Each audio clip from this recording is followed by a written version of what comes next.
the kind of the first kickoff we've got out of the IAA. Looking for a cut of 1 million seats for summer 2025, and the issue continues to be for us. One, we applied for our routine, the reasonably routine 270,000 extra seats this Christmas. We didn't get slots for any of them. Aer Lingus haven't been given slots for extras at Christmas, so the Christmas this year is going to be the first big where you're really going to feel this, unless we can make an election issue, and I suspect the election will be well before Christmas. But, the problem is that the IAA don't want to do this, but they're being forced into doing it. They're the legal, they have to legally implement it. And the issue is it's a 2007 road traffic restriction.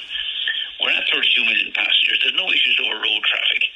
And in fact, Fingal, if Fingal were observing its own planning rules, it shouldn't have approved the second runway, because the second runway takes capacity up to 60 million passengers. To solve the problem. I think the sequencing will be somebody, the department, right, as the minister is authorised to do. The department could give directions to the IAA and to the DAA, and it will be, something along the lines of this restriction. We know the restriction 2007. It was a valid concern in 2007. It's clearly not a valid concern anymore, and therefore, while the DA, we're not trying to overturn the planning process. The DA has already gone in for a planning application to Fingal to get this cap lifted, but it's going to take 2, 3, 4 years, depending on judicial reviews and God knows what else. And you'll have all the NIMBYs out here, or at least the 3 or 4 NIMBYs that there are out here, trying to block it or trying to restrict it for some other set of reasons.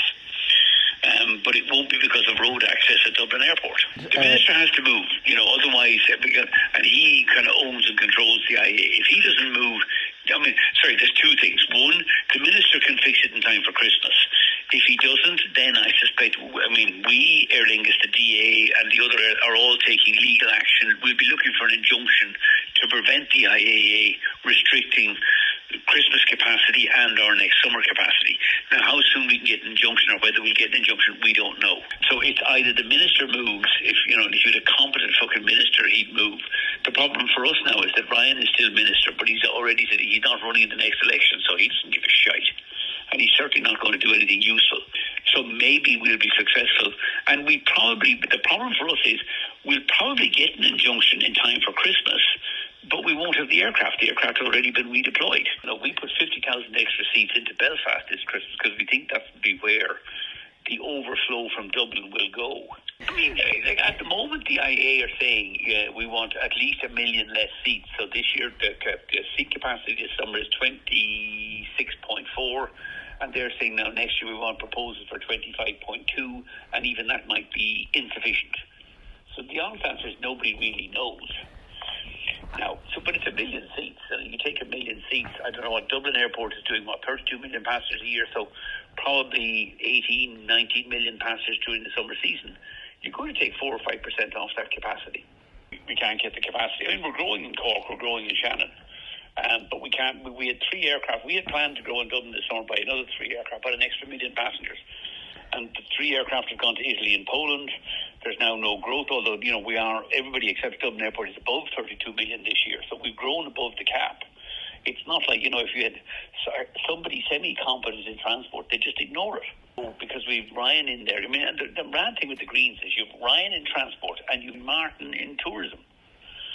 And between the two of them, no action on a cap on our main airport, in and out of Dublin Airport, main gateway on and off the island, despite the fact that we've just opened a second runway. It's not bad. To be fair, the critical infrastructure of Dublin Airport is the second runway. The second runway makes a huge difference. The terminal experience, it's not great, but it's not fucking terrible either. People are getting in and out reasonably quickly.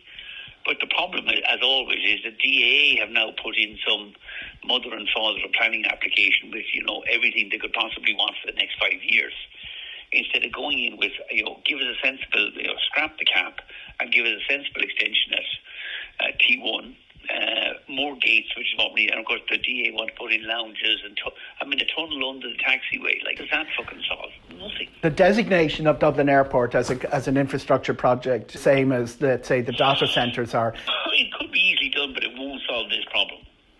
We're dealing with a 2007 planning restriction that clearly is no longer relevant, but nobody wants to kind of fucking deal with it. And we, the airlines, and to be fair, the DAA, although they're the author of this incompetence, we're now forced into taking legal action to get Ryan to or get the courts to do what Ryan won't do, and that's to tell the IAA back off and let's keep growing.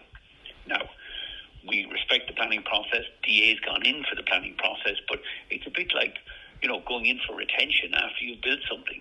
You're supposed to knock it down first, and then you might get planning permission, or would you go for retention, get retention, fine, then it's all nice, tight.